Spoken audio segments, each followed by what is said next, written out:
नरेंद्र मोदी कहता है 300 सीट आएंगी, कितनी आई? 300 आई। क्यों? वोट चोर। राहुल गांधी बताते हैं कि कैसे 2019 के चुनावों के बाद भाजपा के पास 300 सीटें आई। राहुल गांधी ने यह बहुत बड़ा खुलासा कर दिया है और जनता के सामने इसका जवाब भी रख दिया है। क्या कहा है राहुल गांधी ने, सुनिए। नरेंद्र मोदी जी 2019 के चुनाव के बाद रिजल्ट आने से पहले प्रेस कॉन्फ्रेंस करते हैं, कहते हैं 300 सीटें आएंगी। हिंदुस्तान के सारे पोलस्टर कुछ और कह रहे हैं, ओपिनियन पोल कुछ और कह रहे हैं। नरेंद्र मोदी कहता है 300 सीट आएंगी, कितनी आई? 300 आई। क्यों? वोट चोर। दोस्तों, राहुल गांधी खुद बताते हैं, खुद एक किस्सा शेयर करते हैं कि 2019 के चुनावों के बाद और रिजल्ट आने से पहले प्रधानमंत्री मोदी अपने बयान में कहते हैं कि 300 सीटें आएंगी और जब रिजल्ट आता है तो उतनी ही सीटें आती हैं, जबकि ओपिनियन पोल, एग्जिट पोल कुछ और ही कह रहे थे।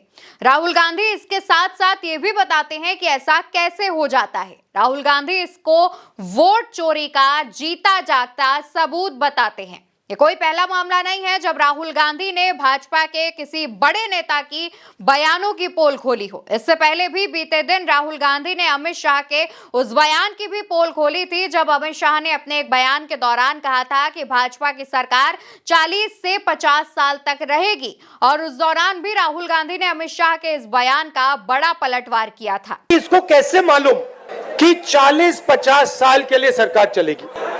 और अब सच्चाई पूरे देश के सामने आ गई है। वो ये बात इसलिए कह सकते हैं कि वो वोट चोरी करते हैं। दोस्तों, राहुल गांधी लगातार बिहार में यात्रा निकाल रहे हैं। इस वोटर अधिकार यात्रा को लगातार संबोधित कर रहे हैं और जब वोटर अधिकार यात्रा बिहार के मुजफ्फरपुर पहुंचती है तो वहां जाकर राहुल गांधी 2019 के चुनावों का एक किस्सा शेयर करते हुए बताते हैं कि कैसे भाजपा के नेता लगातार सीटों को लेकर जो दावे करते थे वो दावे सटीक साबित होते थे, सही साबित होते थे। इस बार भी राहुल गांधी ने जब ये दावा किया तो इस दावे से हलचल मच गई। लगातार ये चर्चा हो रही है कि क्या वाकई इसी आधार पर भाजपा के तमाम नेता दावे कर पाते थे। वहीं दूसरी तरफ राहुल गांधी ने मुजफ्फरपुर में जनता से एक और बड़ा वादा कर दिया है और बता दिया है कि देश में करीब 70 से 80 सीटों पर वोट चोरी हुई है और अब वो जल्द ही इन सीटों का भी खुलासा करेंगे। राहुल गांधी ने कहा है कि कर्नाटक की उस सीट के बाद जहां पर कांग्रेस ने वोट चोरी पकड़ी थी, उसके बाद अब देश की तमाम सीटों पर भी वोट चोरी के जो सबूत हैं वो जनता के सामने पेश किए जाएंगे और जनता को बताया जाएगा कि किन किन सीटों पर वोट चोरी की गई है।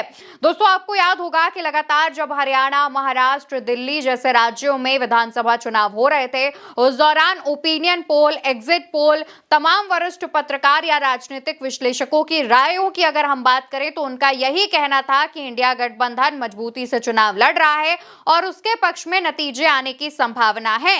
लेकिन इन तमाम राज्यों के जब नतीजे आते हैं तो ये चौंका देती है जनता, काफी ज्यादा हैरान हो जाती है, नतीजे चौंका देते हैं और सब ये सवाल करते हैं कि आखिर कैसे ऐसा हो सकता है। महाराष्ट्र चुनाव की बात करें तो उस दौरान तमाम धांधलियों की खबर भी सामने आई थी और इसको लेकर के विपक्ष भी परेशान चल रहा था। लेकिन इसी दौरान राहुल गांधी इन वोट चोरी के मुद्दे को लेकर सामने आते हैं। राहुल गांधी बताते हैं कि लोकसभा चुनाव के बाद जितने भी राज्यों में विधानसभा चुनाव हुए उनके नतीजों ने हमें ना सिर्फ हैरान किया बल्कि परेशान भी किया। और इसके बाद राहुल गांधी इन सीटों के नतीजों की एनालिसिस करने लगे, इनके पीछे के खेल को समझने की कोशिश करने लगे। राहुल गांधी खुद बिहार में इस बात को कई बार दोहरा चुके हैं कि जब भाजपा के नेता तमाम दावे करते थे, तमाम बयान देते थे, तो मैं उनके बयानों पर इस वजह से भी कुछ पलटवार नहीं करता था क्योंकि ये चीजें मेरे दिमाग में खटक रही थी। मेरे पास कोई सबूत नहीं था, कोई पुख्ता जानकारी नहीं थी, लेकिन अब मेरे हाथ वो सबूत, वो पुख्ता जानकारी लग चुकी है और इस वजह से ही मैं आज आप सबके सामने खड़ा हूं और इस मुद्दे पर बोल पा रहा हूं। दूसरी तरफ दोस्तों, राहुल गांधी ये भी बताते हैं कि वोट चोरी हुई है और इसी वजह से भाजपा चुप है। भाजपा कुछ इसी वजह से नहीं बोल रही है क्योंकि उसने वोट चोरी की है और वो ये बात जानती है। राहुल गांधी लगातार चुनाव आयोग पर भी तमाम आरोप लगा रहे हैं, तो वहीं दूसरी तरफ भाजपा को लेकर राहुल गांधी जिस तरीके से, जिस आक्रामक अंदाज के साथ हमलावर हैं, कहा यह जा रहा है कि इसका असर बिहार विधानसभा चुनाव पर जरूर देखने को मिलेगा।